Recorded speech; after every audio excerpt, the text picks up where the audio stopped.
रात के वक्त मुझे कोई फ़ोन करे तो मुझे बिल्कुल भी अच्छा नहीं लगता।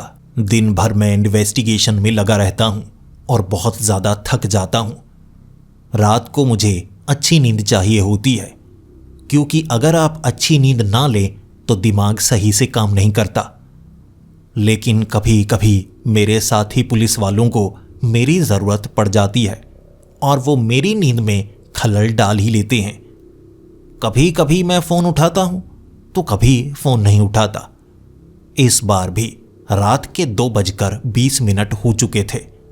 मेरा फ़ोन बार बार रिंग किए जा रहा था। मैं फ़ोन उठाना नहीं चाहता था, लेकिन जब 2-3 बार फ़ोन रिंग करता रहा तो मुझे लगा कोई इमरजेंसी ही होगी। मैंने मोबाइल को हाथ में पकड़कर देखा तो कांस्टेबल क्रांति का फ़ोन था। मुझे बड़ा गुस्सा आया। अरे कांस्टेबल क्रांति रात के वक्त मुझे फ़ोन क्यों कर रहे हैं? अरे उनके पास तो कोई केस है भी नहीं, वो तो पुलिस चौकी में स्टेशन है। क्या कर रहे हैं वो भी? लेकिन वो बार बार फ़ोन किए जा रहे थे तो मुझे फ़ोन उठाना पड़ा। और जैसे ही फ़ोन उठाया मैंने गुस्से में बोला, अरे क्रांति जी क्या कर रहे हैं? रात का वक्त है, सुबह आ जाऊंगा ना, सुबह बात करते हैं। लेकिन कांस्टेबल क्रांति की आवाज़ थोड़ी कांपती हुई आ रही थी। मैंने समझने की कोशिश की, वो किसी परेशानी में है तभी मुझे फ़ोन कर रहे हैं। फिर मुझे कांस्टेबल क्रांति ने एक आवाज़ सुनाई। वो कहने लगे, सर ये आवाज़ सुनिए, आपको सुनाई दे रही है ना? आपको सुनाई दे रही है? कोई और पुलिस वाला रेडियो पर कुछ बोल रहा था। आवाज़ थोड़ी इको कर रही थी, साफ सुनाई नहीं दे रही थी। लेकिन मैंने गुस्से में कांस्टेबल क्रांति को कहा, अरे क्रांति जी क्या कर रहे हैं? कोई ज़रूरी बात है तो बताइए। कांस्टेबल क्रांति कहने लगे, सर मैं पागल नहीं हूँ सर, आपको मेरी बात का यकीन करना होगा। मैंने गुस्से में फ़ोन काट दिया। लेकिन जब मैं सुबह उठा तो रात की ये बात मुझे बार बार याद आए जा रही थी। मैं वैसे भी उस पुलिस स्टेशन में जाने वाला था, तो मैंने अपनी गाड़ी ली और सीधा पुलिस स्टेशन पहुंच गया। कांस्टेबल क्रांति वहां पर मौजूद थे, लेकिन उन्हें डांट पड़ रही थी। इंस्पेक्टर उन्हें बहुत ज़्यादा डांट रहे थे। मैंने अपने बारे में नहीं बताया। मैं नहीं चाहता था मेरे कारण उन्हें और ज़्यादा डांट पड़े। लेकिन जब कांस्टेबल क्रांति अपने डेस्क के पास उस कुर्सी पर बैठे बहुत ज़्यादा मायूस लग रहे थे, तब मैं उनके पास गया और कहने लगा, अरे कांस्टेबल क्रांति जी रात के वक्त मुझे फ़ोन क्यों कर रहे थे? कोई ज़रूरी बात है तो बता देते ना। क्या मुझे आवाज़ें सुनाए जा रहे थे? मुझे कुछ भी समझ में नहीं आया। क्या आप अब बता सकते हैं? वो बहुत ज़्यादा मायूस थे और फिर वो कहने लगे, सर मैं पागल नहीं हूँ सर, मुझे अपने परिवार को भी पालना है। कोई मेरी बात पर यकीन नहीं कर रहा। आप भी यकीन नहीं करेंगे सर। रात को मुझे लगा मैं आपको वो आवाज़ सुनाऊंगा तो आपको भरोसा हो जाएगा। आप एक डिटेक्टिव है ना, आप समझ सकते हैं कि ऐसा कुछ हो सकता है। बाकी तो कोई बात मान ही नहीं रहा। मैं उन्हें पुलिस स्टेशन से बाहर लेकर आया, क्योंकि कई पुलिस वाले थे जो उन पर हंस रहे थे। माना वो उम्र दराज हो चुके हैं, रिटायरमेंट के काफ़ी ज़्यादा करीब हैं, लेकिन वो समझदार हैं, ऐसी बातें नहीं कर सकते। इसीलिए जब मैं चाय की टपरी के पास उन्हें बिठाकर पूछ रहा था कि शुरू से बताइए बात क्या है, तो उन्होंने मुझे जो बताया, मुझे भी शुरू में ऐसा लगा कि कुछ न कुछ गड़बड़ तो है। क्या उनका दिमागी संतुलन बिगड़ चुका है? उन्होंने मुझे बताया, रात के 2:20 पर रेडियो पर कुछ ब्रॉडकास्ट होता है जो काफ़ी करीब से होता है, और जो आवाज़ उन्हें सुनाई देती है वो किसी जानने पहचानने वाले की है, लेकिन वो इंसान जिंदा नहीं है। कांस्टेबल अरविंद, जो कि कांस्टेबल क्रांति के साथ ही 18 साल पहले काम किया करते थे, उस समय एक दुर्घटना में उनकी मौत हो गई थी। अब उन्हें अरविंद की आवाज़ सुनाई देती है, वो भी रेडियो पर, और जो आवाज़ वो सुना रहे थे वो दरअसल अरविंद की आवाज़ थी। और रात के 2:20 पर वो आवाज़ ब्रॉडकास्ट होती है और अरविंद आज भी मदद मांग रहा है कि मैं स्कूल में फंसा हुआ हूँ, मुझे बाहर निकालिए। कांस्टेबल क्रांति कहने लगे कि देखिए वो अरविंद की ही आवाज़ है, मैं अरविंद की आवाज़ को भूल नहीं सकता। जिसके बाद मैंने क्रांति जी को कहा, देखिए 18 साल पहले अगर कोई मर चुका है तो वो दोबारा जिंदा नहीं हो सकता। देखिए मैं आप पर यकीन कर सकता हूँ कि रात के वक्त वो आवाज़ आ रही होगी, क्योंकि मैंने ऐसे केस भी सॉल्व किए हैं जिसमें प्रेत आत्माओं का हाथ था, तो मैं इस पर यकीन करता हूँ। लेकिन इसमें गड़बड़ क्या है, मैं कुछ समझ नहीं पा रहा हूँ। तब कांस्टेबल क्रांति ने मुझे उस केस के बारे में पूरी जानकारी दी जिसने शहर को हिलाकर रख दिया था। 18 साल पहले एक स्कूल में एक पागल इंसान ने लगभग 22 बच्चों को कैदी बना लिया था। बंदी बनाने के बाद उसकी मांग बहुत ज़्यादा अजीब थी। उसने कहा था मैं 24 घंटों तक बच्चों को नुकसान नहीं पहुंचाऊंगा, कोई भी स्कूल में घुसना नहीं चाहिए। पुलिस वालों को लगा वो कुछ भी कर सकता है। पुलिस वालों ने घुसने की कोशिश की, लेकिन तब उसने 2 बच्चों को मौत के घाट उतार दिया। सब डरने लगे थे कि उसकी मांग बड़ी नहीं है, सिर्फ 24 घंटों तक वो बच्चों को बंदी बनाकर रखना चाहता है। 20 बच्चे बचे थे। तब अरविंद जी ने कहा था कि मैं अंदर घुसता हूँ, देखता हूँ वो बच्चों के साथ कर क्या रहा है, ऐसा ना हो वो बच्चों को मार चुका हो। अरविंद जी तब स्कूल के अंदर घुसे थे। 2 गोलियों की आवाज़ सुनाई दी थी, जिसके बाद से वो 20 बच्चे भी स्कूल में कभी नहीं मिले। वो आदमी, उसकी लाश मिली थी और अरविंद जी की लाश तक नहीं मिली। एक धमाका हुआ था, लेकिन ना बच्चों की चिथड़े मिले, ना अरविंद जी के चिथड़े मिले। वो कहाँ गए किसी को नहीं पता। उस समय पुलिस ने स्कूल को चारों तरफ से घेर लिया था। इस केस के बारे में मीडिया में भी बात ना फैले तो इसे दबाया गया, लेकिन 20 बच्चे और एक पुलिस वाला कहाँ गया किसी को नहीं पता। सबको लगने लगा धमाके में चिथड़े इस तरह से उड़े होंगे कि उनकी लाशें नहीं मिली। पुलिस वालों ने इन्वेस्टिगेशन करने की कोशिश की, लेकिन आज तक इसका पता नहीं लगाया जा सका है और सब ने मान लिया है कि सब मर गए थे। 20 बच्चे भी, अरविंद जी भी, बस कातिल की लाश मिली। बाकी इस रहस्य को आज तक कोई सुलझा नहीं पाया। क्रांति जी की यह बात सुनने के बाद मेरे होश उड़ चुके थे और मैं भी सोच में पड़ा हुआ।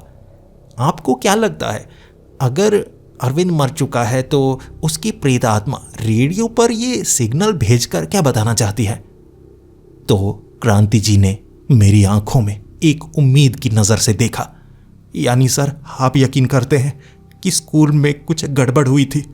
18 सालों से ये केस सुलझाया नहीं जा सका, सबको मृत घोषित कर दिया गया।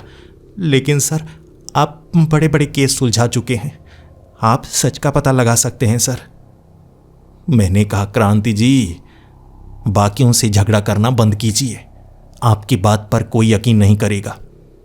रात के 2 बजे मैं पुलिस स्टेशन पहुंच जाऊंगा। 2:20 पर वो ब्रॉडकास्ट होता है रेडियो पर। मैं उसे सुनना चाहूँगा, मैं बात करना चाहूँगा, फिर समझूंगा कि आगे क्या करना है। मैंने क्रांति जी की आंखों में एक उम्मीद देखी थी और मैं उस उम्मीद को तोड़ना नहीं चाहता था। रात के 2 बजे मैं पुलिस स्टेशन पहुंच चुका था। क्रांति जी बार बार घड़ी की तरफ देखे जा रहे थे और मुझे इशारा किए जा रहे थे। सर देखिए, 2:20 पर वो रेडियो ब्रॉडकास्ट होगा। देखिए वो आवाज़ अरविंद जी की ही है, आपने सुनी नहीं होगी, मुझे उसकी पहचान है और आप उससे बात भी कर सकते हैं। लेकिन पिछले दिन उसने जो भी बोला वो भूल जाता है, फिर से शुरू करता है, उससे बात की जा सकती है। 2:20 पर रेडियो पर सच में एक आवाज़ ब्रॉडकास्ट होने लगी।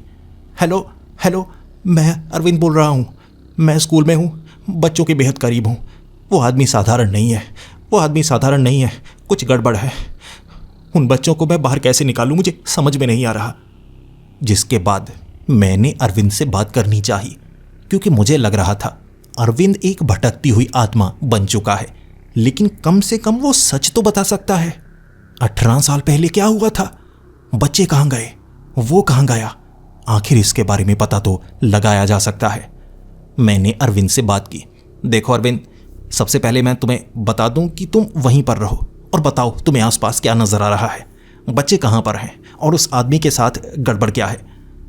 तब अरविंद बताने लगा, वो साधारण आदमी नहीं है, वो बच्चों को मारना नहीं चाहता, उसे 24 घंटे चाहिए और 24 घंटों में बच्चे गायब हो जाएंगे। अरविंद ने खुद कहा था कि 24 घंटों में बच्चे गायब हो जाएंगे, यानी वो आदमी बच्चों के साथ कुछ तो करना चाहता था। जो बच्चे गायब हुए, अरविंद गायब हुआ, यानी अरविंद को अंदाजा लग गया था क्या होने वाला है। मैंने अरविंद से सवाल किए, कैसे, तुम्हें क्या लगता है आखिर बच्चे गायब कैसे होंगे और तुम कहां पर हो? तब अरविंद ने कहा, पता नहीं ये कैसी जगह है, मुझे कोई सुरंग लगती है। यहाँ कुछ लाइट्स लगी हुई हैं और नीचे सीलन है। सीलन में पैर थोड़े थोड़े गीले हो रहे हैं और बच्चे कराह रहे हैं। बच्चों को वो शायद दर्द दे रहा है, बच्चों को दर्द हो रहा है। जब अरविंद के ये शब्द मैंने सुने, मैं उससे कुछ और सवाल करना चाहता था, लेकिन तब तक ब्रॉडकास्ट बंद हो चुका था। फिर क्रांति जी मुझसे सवाल पूछ रहे, सर आपको क्या लगता है अरविंद जिंदा है क्या? सर वो भटकती हुई आत्मा है क्या? क्या आपको कुछ पता लगा? मैंने कहा, क्रांति जी, मुझे सबसे पहले तो वो केस की फाइल चाहिए। मुझे ये समझना होगा उस दिन हुआ क्या था। जब तक मैं पूरी जानकारी नहीं पा सकता, मैं आखिर उससे सवाल क्या पूछूं? वो भटकती हुई आत्मा है या कोई और हमारे साथ प्रैंक कर रहा है? मुझे सच का पता लगाना होगा और इसके लिए सुबह सुबह मुझे सबसे पहले ये केस रीओपन करना होगा। जब सुबह सुबह मैं पुलिस स्टेशन आया था, इंस्पेक्टर से बात की थी मैंने। अरविंद के केस को मैं दोबारा देखना चाहूँगा। मुझे ऐसा लग रहा था जैसे इस केस को दबाने की कोशिश की जा रही है। ना सिर्फ इंस्पेक्टर बल्कि डीएसपी सर भी बार बार यही कहे जा रहे थे कि उस केस को मत छेड़ो, वो एक गहरा कुआं है, उस कुएं में तुम खो जाओगे। और मैंने कहा, सर, जिसकी जिंदगी में खोना लिखा हो वो खोने से डरता नहीं। मेरा वजूद ही रहस्य से बना है और रहस्य की जितनी परतें मुझे सामने नजर आती हैं, मुझे उतना ही मजा आता है। मैंने जब केस फाइल को पढ़ना शुरू किया, मुझे कुछ बेहद अजीब लगा। उस समय 22 बच्चे थे वहां पर और वो किडनैपर भी वहीं पर था। बाकी सबको बाहर उसने भगा दिया था। उसके पास एक बंदूक थी, लेकिन बंदूक से 2 गोलियां चली थी। वो 2 गोलियां कहां चली ये पता नहीं चल पाया। गन शॉट्स की आवाज तो आई थी, ना तो दीवारों पर कोई छेद थे और ना ही कहीं और कोई सबूत मिला। इसके बाद अरविंद जी के साथ कुछ और पुलिस वाले भी थे। मैंने उन पुलिस वालों के बारे में जानकारी जुटाने के लिए क्रांति जी को कहा और क्रांति जी कहने लगे, सर यही तो गड़बड़ है। उस समय 5 पुलिस वाले वहां पर गए थे, उनमें से अरविंद तो गायब हो गए, लेकिन जो बाकी 4 पुलिस वाले थे ना, आगे कुछ सालों में 3 की मौत हो गई और उनमें से एक मेंटल हॉस्पिटल में है। उसका दिमागी संतुलन ठीक नहीं है। कुछ समय बाद कुछ ऐसा हुआ कि ये घटनाएं मुझे लगता है उससे जुड़ी हुई हैं। मैंने केस को समझने की कोशिश की और क्रांति जी को कहा, नहीं नहीं, ऐसा नहीं हो सकता, मुझे इस पर यकीन नहीं, लेकिन देखते हैं, कई परतों के नीचे जाने के बाद सब कुछ पता लगना शुरू हो जाएगा। इसके बाद मैं उस मेंटल हॉस्पिटल में गया। वहां पर उस पुलिस वाले से मैं बात करना चाहता था, लेकिन डॉक्टर ने मुझे उससे मिलने से साफ मना कर दिया। डॉक्टर का मानना था कि उसका दिमागी संतुलन ठीक नहीं है। वो भूत प्रेतों पर यकीन करता है, दीवार पर सर मारने लगता है। अगर उससे कोई ना मिले तो वो ठीक रहता है, लेकिन अगर उससे कोई मिले उसके बाद उसे दौरे पड़ने लगते हैं। कभी कभी वो ऐसी बातें करता है जिससे सामने वाले का दिमागी संतुलन भी बिगड़ने लगता है। डॉक्टर भी वहां इस बात पर यकीन कर रहे थे कि कोई ऐसी बीमारी है उसे जो दिमागी रूप से दूसरे की दिमाग में चली जाती है और सामने वाला भी अजीब अजीब बातें करने लगता है। अब तो मैं उस पुलिस वाले से मिलना चाहता था। 18 साल पहले क्या हुआ शायद उसने अपनी आंखों से देखा हो। जब मैं उस पुलिस वाले के कमरे में गया, उसका दिमागी संतुलन सच में बिगड़ने लगा। पहले वो कुर्सी पर बैठा हुआ था, टेबल पर रखी एक नॉवल को पढ़ रहा था। ऐसा लग रहा था जैसे कोई साधारण इंसान हो। जैसे ही मैं उसके करीब गया, वो भी पीछे से, उसे अंदाजा लग गया कि कोई उसके बेहद करीब है। फिर वो उस टेबल पर सर मारने लगा। मैंने उसे पकड़ा और कहा, ये तुम क्या कर रहे हो? वो बस एक ही बात रटे जा रहा था, उस दरवाजे को मत खोलना, उस दरवाजे को मत खोलना, उस दरवाजे के पीछे वो है जिससे सब डरते हैं, उस दरवाजे के पीछे वो है जिससे सब डरते हैं। वो एक लाइन दोहराई जा रहा था। मुझसे उसने और कोई बात नहीं की, बस ये लाइन वो दोहराई जा रहा था। इसके बाद मुझे उस अस्पताल से बाहर निकलना पड़ा। क्रांति जी से मैंने ये पूछा, क्रांति जी, जब वो बाकी पुलिस वाले वहाँ स्कूल से वापस आ गए थे, अरविंद जी को ढूंढने की कोशिश जारी थी, आपको कुछ पता है बाकी पुलिस वालों ने वहाँ पर क्या देखा था? तब क्रांति जी ने कहा कि मुझे वहाँ जाने नहीं दिया जा रहा था, मैं तो साधारण कांस्टेबल था ना, मेरी ड्यूटी कहीं और लगी हुई थी, लेकिन मुझे दुख बहुत ज़्यादा था। हाँ, इतना है, मैंने अरविंद जी के बारे में जानने की बाद में कोशिश की, मुझे ज़्यादा कुछ बताया नहीं गया।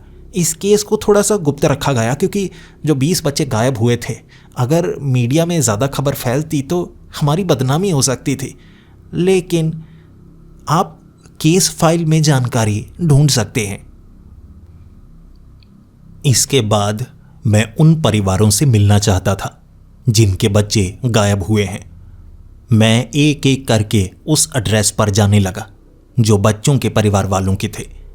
एक एक करके मुझे ये समझ में आना शुरू हुआ कि जहां जहां मैं जा रहा हूं वहां कोई मिल ही नहीं रहा, हर कोई घर छोड़कर जा चुका है। वो बच्चों के माँ बाप अब इस शहर में नहीं रहते, और क्या ये एक संयोग हो सकता है कि 20 बच्चे गायब हुए और 20 के 20 परिवार शहर छोड़कर चले गए? उन्होंने किसी को नहीं बताया, इस बात को जैसे परिवार वाले भी दबाना चाहते थे। ये तो कोई बड़ा राज लगता है। मैं इस केस में कुछ जानकारी ही जुटाना चाहता था, लेकिन सच बताऊं, मुझे भी ये केस अब एक गहरे कुएं की तरह नजर आने लगा। मैं जितनी परतें हटाता जा रहा हूं, ये कुआं मुझे उतना गहरा नजर आता जा रहा है। मैं शुरुआत करूं तो कहां से करूं, यही समझ नहीं पा रहा था। मैंने कई ऐसे पुलिस वालों से बात की जो इस केस को संभाल रहे थे, और सबने मुझे यही कहा कि इस केस को सही से समझा ही नहीं जा सका। अब मुझे इस केस को सही से समझना था, तो सबसे पहले मैं उस कातिल के बारे में जानना चाहता था। आखिर उसने बच्चों को किडनैप क्यों किया? आखिर उसे 2 बच्चों को क्यों मारना पड़ा? जब मैंने उस किडनैपर की जानकारी निकाली तो वो किडनैपर कोई क्रिमिनल नहीं था, बल्कि वो एक कॉलेज का प्रोफेसर था, और अचानक ही स्कूल में उस दिन उसने बच्चों को किडनैप किया, जैसे उसका स्वभाव बदल गया हो। और स्कूल में आकर बच्चों को किडनैप करके वो 24 घंटे में क्या करना चाहता था, इस पर कई लोगों की राय थी। मैं जब उस कॉलेज में गया तो कुछ ऐसे प्रोफेसर अभी मौजूद थे जो उस समय उसके साथ यहाँ पढ़ाया करते थे। उन्होंने भी कहा कि उसका स्वभाव बहुत अच्छा हुआ करता था, लेकिन वो घटना घटी किसी को यकीन ही नहीं है। मैंने पूछा वो कैसे इंसान थे, बच्चों के साथ क्या वो ज़्यादा अच्छा व्यवहार करते थे या बच्चों पर वो गुस्सा रहा करते थे? तब उन्होंने कहा कि उन्हें बच्चे बहुत ज़्यादा पसंद थे, और वो शहर के पुराने सड़कों के ब्लूप्रिंट्स, अंडरग्राउंड टनल्स की बातें किया करते थे, पोर्टल्स की बातें किया करते थे। वो जादू टोने पर रिसर्च कर रहे थे, क्योंकि वो फिजिक्स के प्रोफेसर थे, और उनका मानना था कि जिस तरह से ये दुनिया होती है उसी तरह से अलग और दुनिया भी होती है। वो इस पर रिसर्च कर रहे थे। और इसके बाद मुझे लगने लगा ये केस शुरू से ही सुपरनेचुरल था।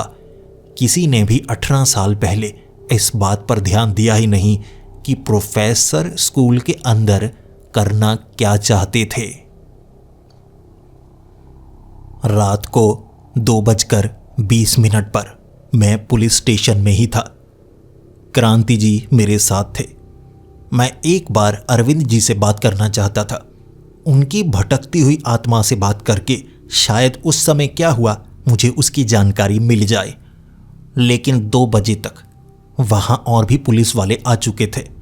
डीएसपी सर भी वहाँ पर मौजूद थे जो मुझे डांट रहे थे, क्योंकि मैं एक प्राइवेट डिटेक्टिव हूँ, पुलिस वालों के साथ काम करता हूँ, मेरी बहुत इज्जत है।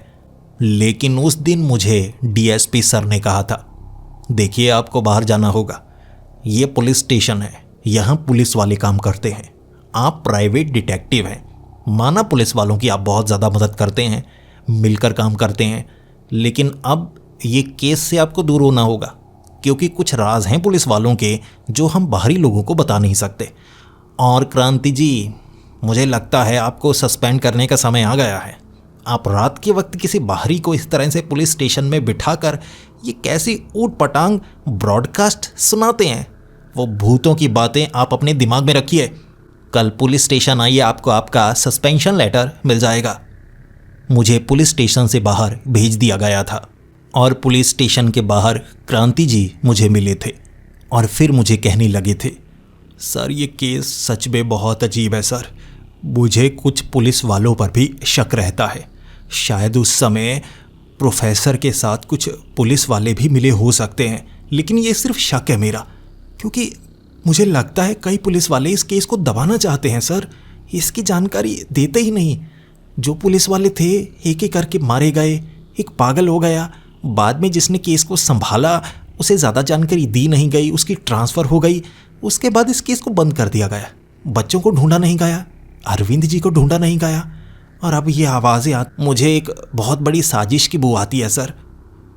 मैंने कहा, क्रांति जी, शुरू में तो मैं इस केस को इसलिए देख रहा था शायद ये कोई पैरानॉर्मल केस हो, लेकिन अब लगता है षड्यंत्र बड़ा है, और जहाँ षड्यंत्र बड़ा होता है वो केस भी बड़ा होता है। इसे तो मैं सुलझा कर रहूँगा। अभी भी हमारे पास काफ़ी समय है। अगर दोबारा कल रात रेडियो पर बात की जा सके तब ठीक रहेगा। क्रांति जी कहने लगे, सर सुबह मुझे सस्पेंड कर दिया जाएगा तो रात को रेडियो पर बात कैसे करेंगे? मैंने कहा, क्रांति जी, पुलिस स्टेशन में घुसना होगा, केस को सॉल्व करने के लिए कुछ नियम तो तोड़ने होंगे, लेकिन हम नियम तोड़ेंगे नहीं, घुमाकर उनका इस्तेमाल करेंगे। रेडियो पर अब किसकी ड्यूटी होगी? उन्होंने कहा, सनी की। मैंने कहा, सर सनी तो हमारी बात मान ही लेगा, बस पुलिस स्टेशन में चुपचाप हमें घुसना है, इस बारे में किसी को बताना नहीं है। मुझे बस एक बार अरविंद जी की आत्मा से बात करनी है, सच का पता लगाना है बस। फिर देखिए इस केस में कैसे परतें खुलती हैं। अगली रात हम पुलिस स्टेशन में थे। सनी, जो कि एक कांस्टेबल हैं, उनकी ड्यूटी लगी थी और वो क्रांति जी की काफ़ी ज़्यादा इज्जत करता था। इसीलिए मैं क्रांति जी के साथ 2:20 पर, जब वो ब्रॉडकास्ट हो रहा था, मैंने अरविंद से बात की। देखिए अरविंद जी, अब हमारे पास ज़्यादा समय नहीं है, जल्दी ही ब्रॉडकास्ट बंद हो जाएगा, और मैं आपको बता दूं 18 साल बीत चुके हैं, आप 18 सालों से वहाँ पर फंसे हुए हैं। मुझे अब शुरू से बताइए, आप वहाँ कैसे पहुँचे, मुझे वो जानकारी चाहिए। अरविंद जी हैरान हो चुके थे, क्योंकि उन्हें एक सदमा सा लगा था। वो सही से बता नहीं पा रहे। वो कह रहे, पता नहीं, मेरे सर पर चोट लगी थी, मुझे ज़्यादा याद नहीं आ रहा, लेकिन इस समय हम एक टनल में हैं, सीलन है यहाँ, और बच्चों को तड़पाया जा रहा है। उस दरवाजे के पीछे बच्चे हैं, सर बचा लीजिए बच्चों को। मैं भी बचना चाहता हूँ सर, मैं अभी जिंदा हूँ। जब अरविंद जी ने कहा कि मैं जिंदा हूँ, मैं उन्हें यह बताना नहीं चाहता था कि शायद वो मर चुके हैं, क्योंकि मुझे खुद शक था। लेकिन आखिर वो कहाँ हैं, इस बात की जानकारी उनके पास भी नहीं थी। उन्होंने टनल कहा तो मैं स्कूल के ब्लूप्रिंट्स चाहता था। अगले दिन मैंने शहर की जितनी भी सीवरेज लाइंस हैं उनके ब्लूप्रिंट्स निकलवाए। उसके बाद स्कूल कब बना, इस स्कूल के पहले यहाँ क्या हुआ करता था, धीरे धीरे मैं सारी जानकारियाँ जुटाता चला गया, और मुझे कोई टनल नहीं मिली। यहाँ तो बीहड़ हुआ करते थे, नीचे कोई गुफा नहीं थी, कोई टनल नहीं थी। अरविंद जी और 20 बच्चे आखिर स्कूल से गायब हो गए। कहीं ना कहीं तो गए होंगे ना। मुझे इस बात का पता ही नहीं चल पा रहा, जैसा सबके साथ हुआ, कोई ढूंढ ही नहीं पाया। स्कूल से बच्चे गायब कहाँ हो गए। अब मुझे लगा कि उस स्कूल में जाकर ही मुझे देखना होगा उस समय हालात क्या पैदा हुए थे। कहां से भागा जा सकता है, 20 बच्चों को निकाला जा सकता है। जब मैं स्कूल में पहुंचा तो वो पुरानी स्कूल की इमारत को बंद किया गया था। वहां दोबारा कोई बच्चा पढ़ने आया ही नहीं। आगे के हिस्से को नया बनाया गया। जब मैं पीछे के हिस्से में पहुंचा तो हालात बहुत ही खस्ता थे। मैं उस कमरे तक पहुंचा जहां बच्चों को अगवा करके रखा गया था, बंदी बनाया गया था, और पुलिस वाले कहां से घुसे थे, अरविंद जी किस कमरे की खिड़की का दरवाज़ा खोलकर अंदर घुसे थे। मैं भी बिल्कुल वहीं से आगे बढ़ रहा। मैं जानना चाहता था उस दिन हुआ क्या। और फिर मैं उस कमरे तक पहुंचा जो हॉल के बिल्कुल साथ में था, लाइब्रेरी। और लाइब्रेरी में धमाका हुआ था। इसी कारण यहां पर खच्चे मिले थे। 2 बच्चों की जो लाशें मिली थी वो लाइब्रेरी के दरवाजे के आगे मिली थी। जब मैं लाइब्रेरी में पहुंचा, दुर्गंध बहुत ज़्यादा आ रही थी। जो हुआ यहां पर हुआ। यहां सिर्फ एक छोटा सा रोशनदान है जिससे किसी बच्चे को बाहर निकाला तक नहीं जा सकता। बाकी भी आसपास के कमरों से निकलना असंभव था। सिर्फ आगे से निकला जा सकता था क्योंकि पीछे वाली दीवारें इस तरह से कमरों से जुड़ी थी कि कोई कुछ भी कर ले, 20 बच्चों को नहीं निकाल सकता। अगर अरविंद जी की आवाज़ अब भी आती है, वो अब भी ये कहते हैं कि बच्चों को कैद करके रखा गया है। मुझे ये शक है कि बच्चे स्कूल से कहीं निकले ही नहीं। अरविंद जी स्कूल से कहीं निकले ही नहीं, ना वो मरे। हो सकता है आज भी वो बच्चे और अरविंद जी यहीं पर हों। मैं ऐसे सुपरनेचुरल केस सुलझा चुका था कि मुझे हर तरीके से सोचना आता था। ये लाइब्रेरी में आखिर ऐसा क्या हुआ कि यहाँ धमाका हुआ। मैंने फाइल में देखा था, उसमें बताया गया था कि कोई ज्वलनशील चीज़ धमाके में इस्तेमाल की गई, लेकिन सबूत किसी चीज़ के नहीं मिले। कागज़ के टुकड़े मिले थे, बाकी लाइब्रेरी में पड़ी हुई चीज़ें मिली थीं, लेकिन धमाका किस चीज़ का हुआ इसका कभी पता लगाया ही नहीं जा सका। मैं वहीं पर खड़ा रात के अंधेरे में ये जानना चाहता था ये जगह भूतिया है या नहीं, लेकिन रात के 12 बजे तक यहाँ ऐसा कोई एहसास नहीं हुआ जो मुझे डरा सके। लेकिन 12 बजे मुझे ऐसा लगा अपने आप ये हॉल ठंडा पड़ रहा है। जब मैं लाइब्रेरी में गया, लाइब्रेरी में भी एक अजीब सी ठंडक थी। मेरी आवाज़ जो पहले गूंज नहीं रही थी अब गूंजने लगी थी। जैसे जैसे समय बीतता जा रहा था वो लाइब्रेरी बहुत ज़्यादा ठंडी होती जा रही थी। शरीर अकड़ने लगा था और मुझे लगा कुछ तो गड़बड़ है यहाँ पर। 2:20 और जो लाइब्रेरी का फर्श था ना, वहाँ अपने आप सीलन सी आने लगी। फर्श गीला होने लगा और बिल्कुल फर्श के बीच में मुझे हल्की हल्की सी रोशनी नजर आई जो ज़मीन से निकल रही थी। फर्श पर एक दरवाज़ा सा बना हुआ था और ऐसा लगा जैसे वो दरवाज़ा साधारण नहीं है। 10 मिनट तक वहाँ वो दरवाज़ा बना रहा और फिर वो दरवाज़ा गायब हो गया। मैंने उस दरवाजे को खोलने की हिम्मत नहीं की क्योंकि मैं जानता था अगर मैंने उस दरवाजे को खोला तो कुछ गड़बड़ भी हो सकती है और मैंने अपने बचने के लिए कोई रास्ता अब तक ढूंढा नहीं था। फिर अगले दिन जब मैंने क्रांति जी को इसकी जानकारी दी, क्रांति जी भी हैरान थे। मैंने कुछ पुलिस वालों को इसके बारे में बताना चाहा, लेकिन कोई भी उसके बारे में बात नहीं करना चाहता था। डीएसपी सर ने मुझे डांटा और मुझे ऐसा लग रहा था डीएसपी सर को इसके बारे में पता है। मेरे पास हर पुलिस वाले की कमज़ोरी थी। मैं इसका इस्तेमाल तो नहीं करता था, लेकिन डीएसपी साहब के सामने मैंने कुछ ऐसा बोला कि उन्हें थोड़ा थोड़ा डर लगा। अगर मैं इस केस को लीक कर दूं, 20 बच्चे गायब हुए हैं, मीडिया तक अगर ये बात पहुंच गई तो उनके काम को खतरा हो सकता है। इसीलिए उन्हें बोलना पड़ा 18 साल पहले क्या हुआ था। मैंने जब वो सब कुछ सुना तो एक एक कड़ी जुड़ना शुरू हो गई थी। डीएसपी सर ने कहा वो प्रोफेसर कातिल नहीं थे। असल में उन्होंने धमकी ज़रूर दी थी कि 1 घंटे तक कोई भी यहाँ आना नहीं चाहिए, लेकिन 2 बच्चों को उन्होंने नहीं मारा था। 2 बच्चे जो मरे थे उसके शरीर में कोई गोली नहीं थी। वो बच्चे अपने आप दिल का दौरा पड़ने से मरे थे, और तुम्हें पता है उनका दिल पूरी तरह से काला हो गया था। और ऐसा कभी नहीं होता, जैसे बहुत लंबे समय से वो दिल धड़का ही ना हो, इस तरह से काला पड़ गया था। वो कोई शैतानी शक्ति थी जिसने 2 बच्चों को मारा था।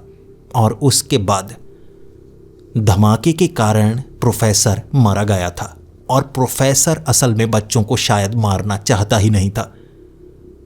अरविंद जी गायब हो गए थे, बच्चे गायब हो गए थे। इन्वेस्टिगेशन की गई थी कि वो कहाँ जा सकते हैं। वहाँ सुरंगों को ढूंढने की कोशिश की गई कि स्कूल के नीचे सुरंगें होंगी जहाँ से वो भागे होंगे। कोई सुरंगें नहीं मिली, कोई गुफाएं नहीं मिली।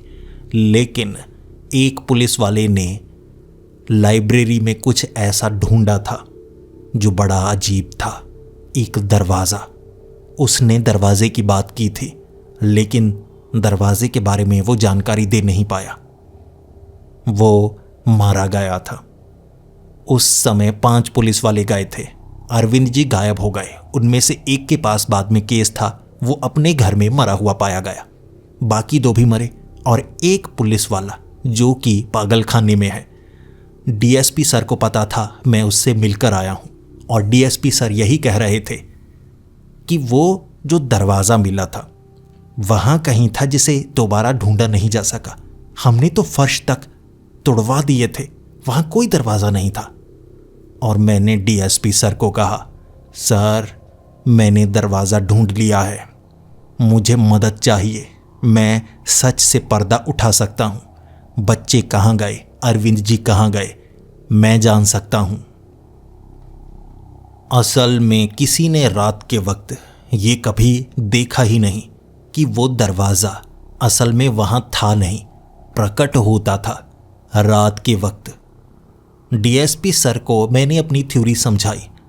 मुझे लगता है प्रोफेसर बच्चों को मारना चाहते ही नहीं थे, प्रोफेसर बच्चों को बचाना चाहते थे।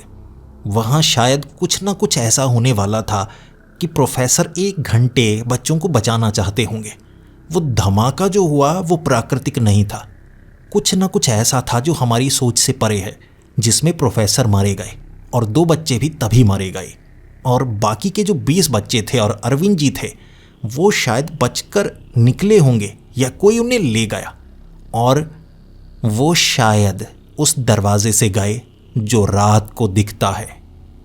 डीएसपी सर को मेरी बात पर यकीन नहीं था, लेकिन उस रात मैंने उन्हें वो दरवाज़ा दिखाया। उनके रोंगटे खड़े हो गए।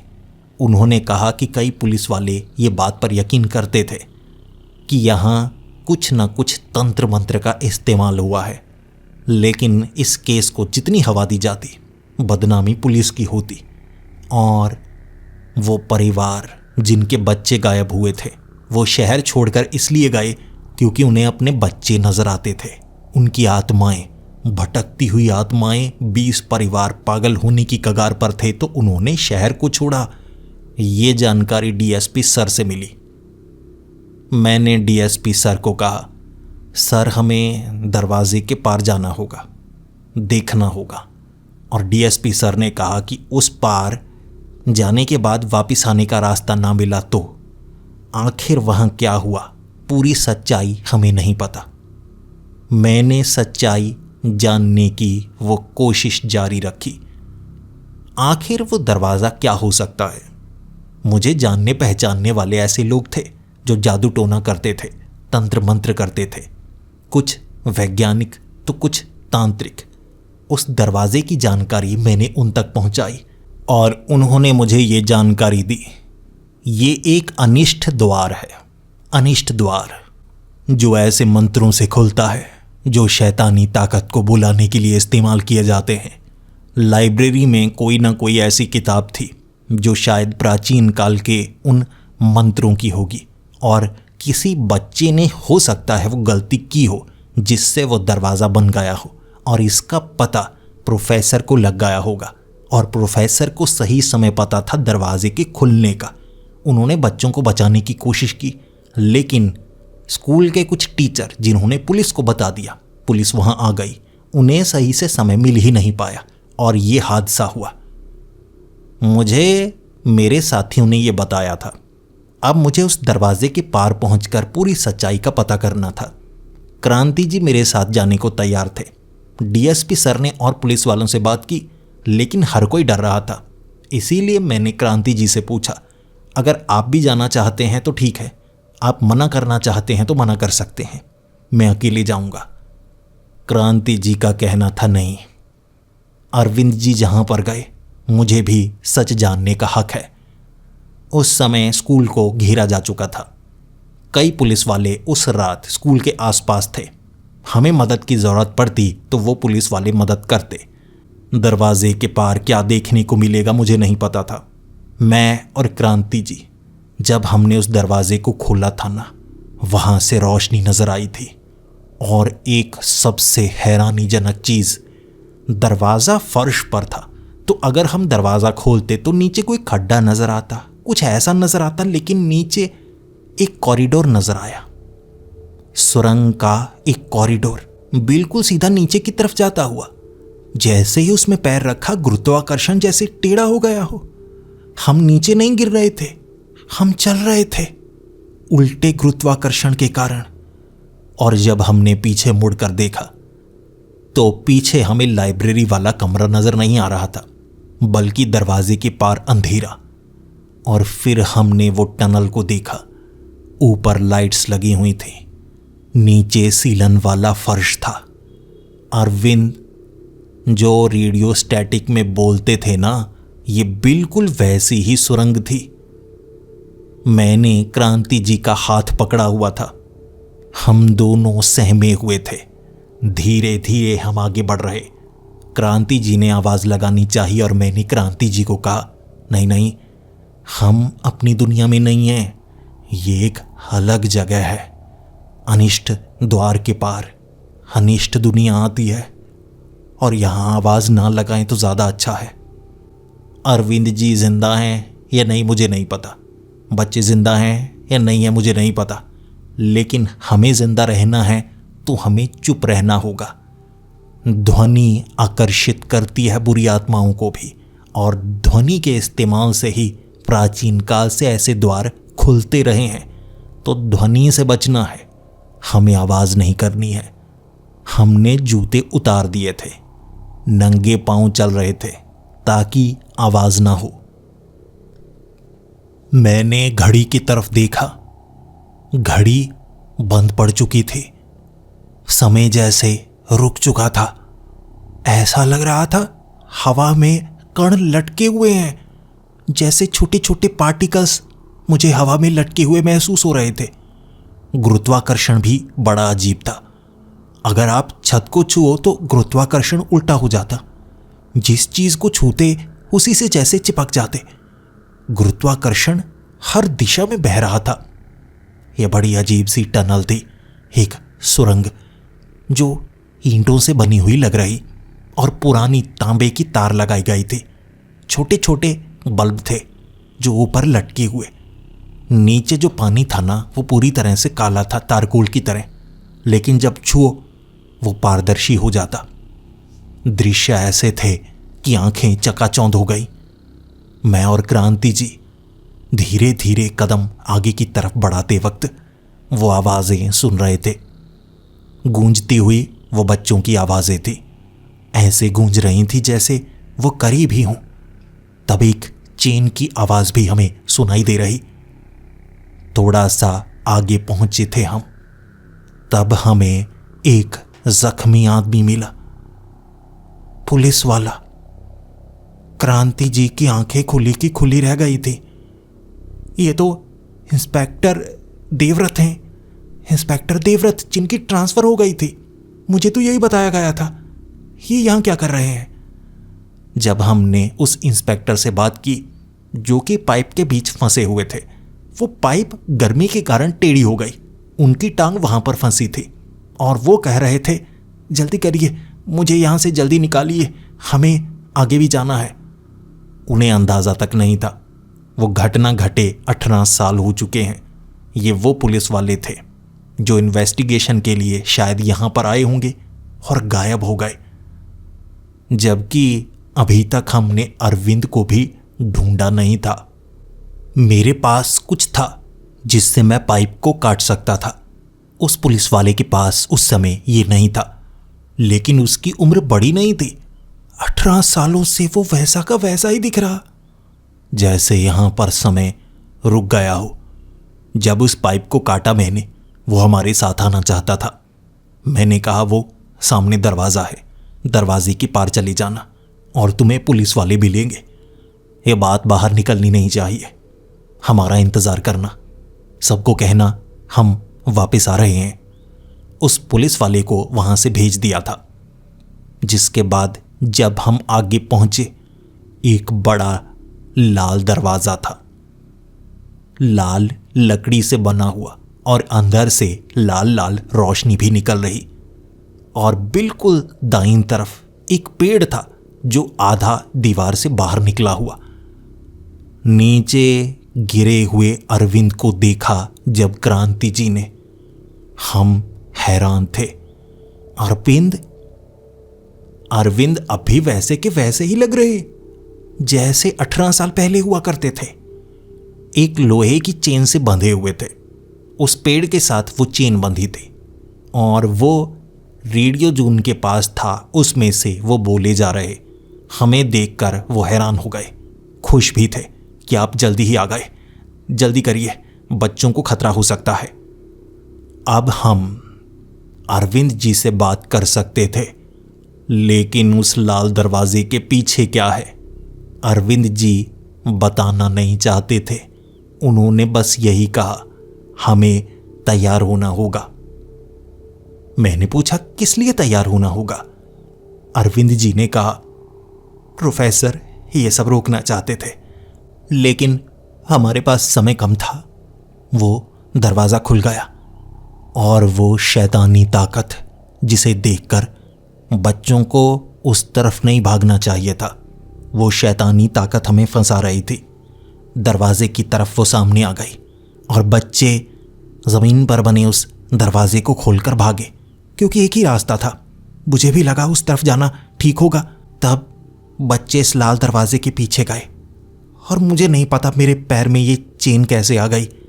मैं यहाँ फंसा हूँ, बच्चे उस पार हैं। और आप कौन हैं? आप बिल्कुल क्रांति जैसे दिखते हैं। तब क्रांति जी ने रोते हुए कहा था, 18 साल बीत चुके हैं, तुम्हें अंदाज़ा तक नहीं, तुम अब भी वैसे के वैसे दिखते हो। जबकि अरविंद जी का कहना था कि ज़्यादा समय नहीं बीता है। यहाँ समय रुका हुआ था, लेकिन हमारी दुनिया में समय सही तरीके से चल रहा था। वो चेन को काटना कोई आसान काम नहीं था। हम चेन को काट ही नहीं पा रहे थे, और अरविंद जी उस दरवाजे को बार बार पकड़कर खुलने से रोकते थे, क्योंकि वो शैतानी ताकत अब लाल दरवाजे के पार जा चुकी थी।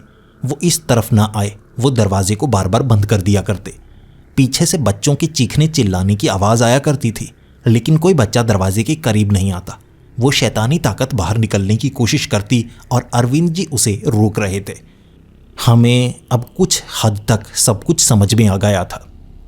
अरविंद जी मरे नहीं थे, जिंदा थे, और शायद बच्चे जो दरवाजे के पार हैं वो भी मरे नहीं होंगे, जिंदा होंगे। लेकिन दरवाजे के पार कैसी ताकत है, वो क्या कर सकती है, हमें उसका अंदाज़ा नहीं था। मैंने क्रांति जी को कहा, क्रांति जी आप अरविंद के साथ रहिए, मैं दरवाजे के पार जाता हूँ। मुझे लगता है बच्चे उस तरफ होंगे, और कोई शैतानी ताकत भी होगी। उसे संभालने का तरीका मैं ढूंढ लूँगा। फिर मैंने उस लाल दरवाजे को खोला, और लाल दरवाजे के पार मुझे पेड़ की जड़ें नजर आईं, लाल लाल रंग की चमकती हुई जड़ें, और उन लाल जड़ों ने बच्चों को जकड़ा हुआ था। वो जड़ें बच्चों को लिपटी हुई थीं। ये एक पेड़ की तरह था, भयानक दिखने वाला पेड़। जड़ों ने बच्चों को पकड़ा था, और तने हाथ की तरह थे जो इंतजार कर रहे थे किसी और के आने का। वो पेड़ बात कर सकता था, और मुझे देखते ही उसने मुझे पकड़ने की कोशिश की, लेकिन वो तने कमजोर थे, मैं आसानी से उसे तोड़ पा रहा था। और फिर उस पेड़ ने कहा, तुम बच कर जा नहीं सकते, ये मेरी दुनिया है और मुझे एक और गुलाम की ज़रूरत है। तुम यहाँ आ ही गए हो तो तुम मेरे गुलाम बनकर रहोगे। लेकिन वो टहनियाँ मुझे पकड़ नहीं पा रही। बच्चे डरे हुए थे, कमज़ोर से थे, इसीलिए वो पेड़ ने बच्चों को पकड़ा हुआ, और जो लाल लाल सी रोशनी निकल रही वो बच्चों के दिमाग पर असर डाल रही थी। वो पेड़ डर का इस्तेमाल कर रहा था, ऐसी माया का निर्माण कर रहा जो डर से पनपती है। मुझ में वो डर नहीं था, इसीलिए वो टहनियाँ मुझे पकड़ नहीं पा रही, वो जड़ें मुझे जकड़ नहीं पा रही। बच्चे कमज़ोर दिल के थे और मुझे बच्चों में हिम्मत भरनी आती है। मैंने आवाज़ लगाई बच्चों को, बच्चों, मैं पुलिस हूँ, बचाने आया हूँ। अगर तुम खुद ब खुद उन जड़ों को काट दोगे तो निकल सकते हो। हमारे पास समय कम है, तुम्हें इसे मारना होगा। जैसे होता है ना एक दुश्मन, हमें मिलकर दुश्मन से लड़ना होता है। चाहे जो हाथ में आता है जड़ों को काटो, कुछ हाथ में नहीं आता तो दांत से काटो, जड़ों को काट डालो और निकलो, जाने का समय हो गया है। वो पेड़ रोकना चाहता था, डराना चाहता था। बच्चों ने जड़ों को काटना शुरू किया तो वो पेड़ की जड़ें कटने लगी, कमज़ोर सी होने लगी, पतली होने लगी। जैसे जैसे बच्चों में डर खत्म होता चला गया वो आज़ाद होते चले गए। उन 20 बच्चों को मैंने आज़ाद किया था। वो जड़ें पकड़ने की कोशिश कर रही थी, लेकिन मैंने लाल दरवाजे से उन्हें बाहर निकाल दिया था। बाहर निकलते ही बच्चों को मैं उस टनल से आगे भागने के लिए कह रहा, लेकिन अरविंद, जिसकी चेन हम ना तो काट सकते थे ना ही अरविंद को वहां से बाहर निकाल पा रहे। क्रांति जी ने कहा हमें अरविंद को बचाना होगा। मैं भी अरविंद को बचाना चाहता था, लेकिन वो पेड़, वो शैतानी वाला एंटिटी लाल दरवाजे से बाहर निकलते ही एक आकार में और बहुत ज़्यादा ताकतवर थी। वो ऐसी शैतानी ताकत थी जो अनिष्ट द्वार के पार पहुंचते ही और ज़्यादा ताकतवर हो जाती। उसका रूप बदलता था। ये टनल वाली दुनिया अलग थी, लाल द्वार के पार दुनिया अलग थी और हमारी दुनिया अलग थी। हम 3 दुनियाओं के बीच फंसे हुए थे। हमने भागने की कोशिश की, वो भागने नहीं दे रहा था, वो ताकतवर था। मैंने सोचा था हम टनल के पार चले जाएंगे, दरवाजे को खोलेंगे और मदद लेकर आएंगे, लेकिन वो इतना ताकतवर था हमें दरवाज़ा पार करने नहीं दे रहा। और तब अरविंद ने कहा था, जब तक दरवाज़ा खुला रहता है ये ताकत और ज़्यादा शक्तिशाली हो जाती है, दरवाज़ा बंद होते ही ये कमज़ोर। जैसे ही दरवाजे को बंद किया अरविंद ने, वो कमज़ोर हो गया और खींचकर दरवाजे के पार चला गया। लेकिन वो खींच रहा था उस लाल दरवाजे को, खोलना चाहता था, और इस दरवाजे को पकड़े हुए अरविंद पहले से खुलने दे नहीं रहा था। 18 सालों से अरविंद ने उस दरवाजे को संभाल कर रखा था। और फिर अरविंद ने कहा, तुम जाओ, मैं दरवाजे को संभाले रखूँगा, पकड़े रखूँगा, उसे बाहर आने नहीं दूंगा। तुम दूसरी तरफ से भी दरवाजे को बंद करने की कोशिश करना। मुझे यहाँ पर रहना पड़े तो मैं रहूँगा, लेकिन वो शैतान हमारी दुनिया में नहीं आना चाहिए। उसी ने 2 बच्चों को मारा था। 20 बच्चे मरना नहीं चाहते थे तो उस दरवाजे से इस दुनिया में गलती से आ गए और उसने कैदी बना लिया, क्योंकि वो कमज़ोर था। हमारी दुनिया में पहुंचकर वो बहुत ज़्यादा ताकतवर हो सकता है। आपको जानना चाहिए। क्रांति जी रो रहे थे। मुझे भी पता था अरविंद जो कह रहा है वो बिल्कुल सही है। हमारा बाहर निकलना तभी संभव हो सकता है अगर वो उस दरवाजे को संभाले रखे, और हमारा उस दरवाजे को पार करते ही अरविंद को बचाना मुश्किल हो जाता। लेकिन अरविंद की कुर्बानी ज़ाया नहीं गई। बाहर निकलते ही हमने सबको ये सच बताया था। 20 बच्चे दुनिया में वापस आ चुके थे, लेकिन उनकी उम्र 18 सालों से बड़ी ही नहीं। इसके बाद इस दरवाजे को कैसे बंद करना है, मैंने अपने कुछ पुराने साथियों से पूछा था और सबका यही कहना था, लाल दरवाजे को कोई पकड़े रहना चाहिए। वो दरवाज़ा बंद है तभी हम इस दरवाजे को बंद कर सकते हैं। यानी अरविंद का हमारी दुनिया में आना संभव नहीं। अब अगर वो उस लाल दरवाजे को बंद रखेगा तभी हम इस दरवाजे को हमेशा के लिए बंद कर पाएंगे। और हमने ऐसा किया था। आखिरी बार क्रांति जी अरविंद से मिलने गए थे और अरविंद अपने हठ पर था कि ये शैतान हमारी दुनिया में नहीं आना चाहिए। जो ये तबाही मचा सकता है वो तबाही दोबारा मचनी नहीं चाहिए। इस तरह वो दरवाज़ा बंद हुआ था। इसके बाद रेडियो पर कोई ब्रॉडकास्ट नहीं हुआ, ना ही वहाँ दोबारा वो दरवाज़ा नज़र आया। वो दुनिया अब इस दुनिया से पूरी तरह से कट चुकी थी। 20 बच्चे अपने परिवार से मिल पाए, लेकिन यह बात किसी को बताई नहीं जा सकती थी।